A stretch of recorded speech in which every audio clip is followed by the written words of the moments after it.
Ciao a tutti e bentornati su Cuspide Lab, io sono Vito. Oggi vedremo la seconda parte dei video dedicati alla realizzazione del Book Nook.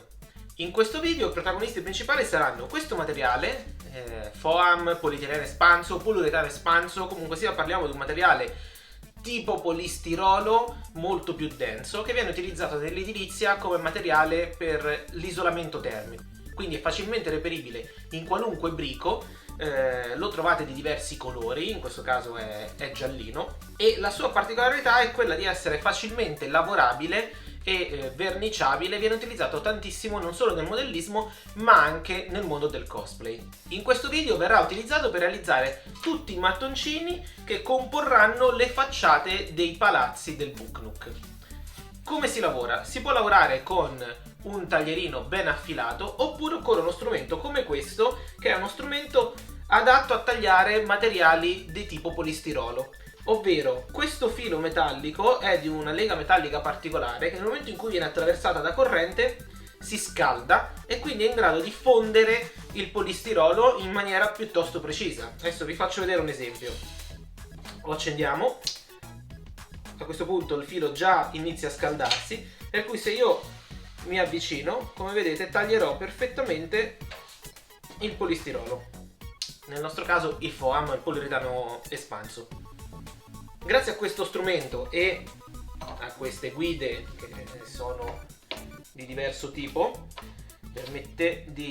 permettono di realizzare dei tagli dritti piuttosto precisi, ho realizzato tutti i mattoncini che compongono le facciate. Quindi questi qui.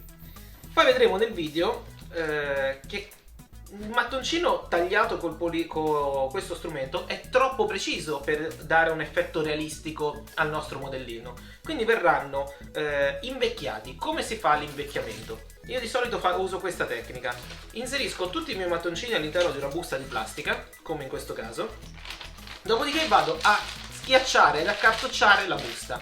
Questo deformerà in maniera randomica i mattoncini. Successivamente, lo vedremo anche nel video, una volta piazzati tutti i mattoncini con la colla vinilica sulla superficie che rappresenterà la facciata del mio palazzo, andrò a colpire con una pallina di carta stagnola per dare ulteriormente degli smussi, degli effetti casuali a questi mattoncini. Prima però di costruire le facciate dei palazzi va costruita quella che sarà la struttura che conterrà il Book Nook. Nel video precedente abbiamo visto con il cartone ho realizzato quella che era una bozza del Book Nook. Quindi successivamente mi sono recato in un negozio di bricolage, ho acquistato questi pannelli di compensato fatti tagliare su misura e ho costruito la scatola che conterrà il Book Nook. Poi dopo con il foam ho realizzato tutte le altre parti. In questo video vedremo proprio tutte queste fasi.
Bene, siamo giunti alla fine anche di questo video. Come vi dicevo, la lavorazione di questo progetto è piuttosto lunga e complessa, quindi è stato necessario dividere i video, altrimenti sarebbe stato troppo lungo e noioso. Nel prossimo video vedremo come verranno colorati e poi assemblati all'interno della scatola le varie componenti dei vari palazzi. Non vi svelo un piccolo trucchetto che sto preparando per il prossimo video. Vi ricordo di seguire il canale se non l'avete già fatto e di attivare le notifiche in modo da essere sempre aggiornati sulle novità del canale. Vi ringrazio e ci vediamo la prossima volta. Ciao a tutti!